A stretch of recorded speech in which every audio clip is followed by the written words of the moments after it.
शं नो मित्रं शं वरुणः शं नो भवद्वर्यमा शं न इन्द्रो बृहस्पतिः शं नो विष्णुरुक्रमः नमो ब्रह्मणे नमस्ते वायो। कभी आपने सोचा है कि आखिर जीवन में वास्तु क्यों जरूरी है? इसका जन्म कैसे हुआ और इसकी इतनी मान्यता क्यों है? वास्तु शास्त्र के पीछे एक बेहद रोचक और गहरी पौराणिक कथा छुपी हुई है। वास्तु पुरुष की कथा।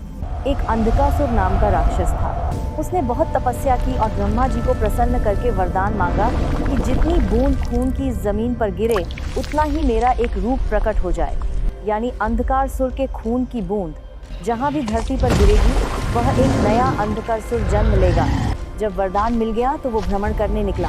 भ्रमण करते करते वो धरती पर काशी में आया। उसको वहाँ बहुत सुंदर स्त्री दिखी जो उसको पसंद आ गई और उसने स्त्री को कहा कि आप मेरी रानी बन जाओ। वो स्त्री पार्वती माता थी और उसने उनके आगे शादी का प्रस्ताव रखा। ये सब कुछ देखकर भगवान शिव को क्रोध आ गया और वही शिवजी को अंधकारसुर ने युद्ध के लिए भी ललकारा, क्योंकि उसको अपने वरदान का घमंड था और शिवजी से कहा कि मुझे शादी इनसे ही करनी है, मैं इनके साथ ही रहना चाहता हूँ, आओ मेरे से युद्ध करो और अगर मैं जीत गया तो फिर पार्वती से मैं विवाह करूँगा। शिवजी ने युद्ध शुरू किया और युद्ध बहुत लंबा चला और एक समय के बाद शिवजी भी परेशान हो गए थे और उनको ये पता नहीं था कि ब्रह्मा जी का वरदान अंधकासुर को मिला हुआ है। ऊपर से सभी देवी देवता जब ये देख रहे थे तो उनको मालूम पड़ गया था कि समस्या होने वाली है, क्योंकि शिव जी भी धीरे धीरे थक रहे हैं। तो सभी देवी देवता ब्रह्मा जी के पास गए और बोले, आपने वरदान दिया था, अब आपको ही समाधान देना होगा। ब्रह्मा जी बोले, मैं अपना वरदान तो वापस नहीं ले सकता, लेकिन मैं एक सहायता कर सकता हूँ। जमीन के नीचे एक बच्चे का निर्माण करते हैं। जैसे ही अंधकासुर के खून की बूंद नीचे गिरेगी वो बच्चा उसे पी लेगा। फिर सभी देवी देवताओं ने धरती के नीचे अपनी शक्तियों से एक बच्चे का निर्माण किया।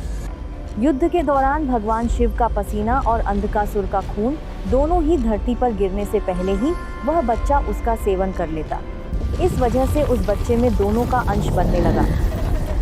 थोड़े समय बाद जब अंधकासुर ने देखा कि रूप प्रकट नहीं हो रहे हैं तो आखिर में त्रिशूल से शिवजी ने उसका वध कर दिया। लेकिन इस दौरान वो युद्ध इतना लंबा चला था कि छोटा सा बच्चा एक बहुत बड़ा प्राणी बन गया था जो कि धरती के अंदर समा नहीं पा रहा था।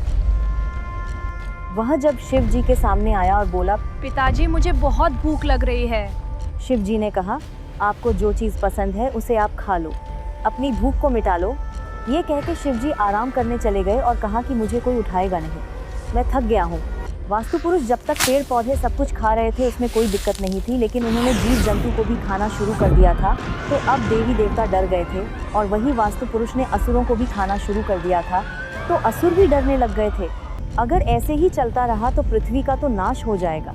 फिर सभी देवी देवता और असुर ब्रह्मा जी के पास जाकर बोले कि अगर ऐसे चलता रहा तो पृथ्वी नष्ट हो जाएगी। तब 33 कोटि देवी देवताओं और 12 असुरों ने यह योजना बनाई कि वास्तु पुरुष के ऊपर पीछे से वार किया जाएगा ताकि वो नीचे गिर जाए। ठीक ऐसा ही हुआ और जैसे ही वास्तु पुरुष लेट गया तो हर एक देवी देवता ने और 12 असुर ने अपना अपना स्थान ग्रहण किया और उनको दबा दिया। ब्रह्मा जी ने केंद्र यानी नाभि पर जाकर बैठ गए, इसलिए वो ब्रह्मस्थान कहलाया गया। नाभि पर जैसे ही वह आए तो आखिरकार वह छोटा सा बालक ही तो था, बस आकार में बड़ा हो गया था। ब्रह्मा जी बोले, देखिए आप शिव जी के पुत्र हैं तो हम भी आपका बहुत मान सम्मान करते हैं, लेकिन आप सब कुछ नष्ट नहीं कर सकते हैं। तो वास्तु पुरुष ने बोला, मैंने क्या गलत किया? मुझे भूख लगी थी और पिताजी ने बोला खाने के लिए तो मैं खा रहा हूँ। अब उनको क्या मालूम कि सही क्या है और गलत क्या है? आखिरकार एक छोटे बच्चे ही तो थे। तो ब्रह्मा जी ने बोला कि हम सभी देवी देवता आपको ज्ञान देंगे।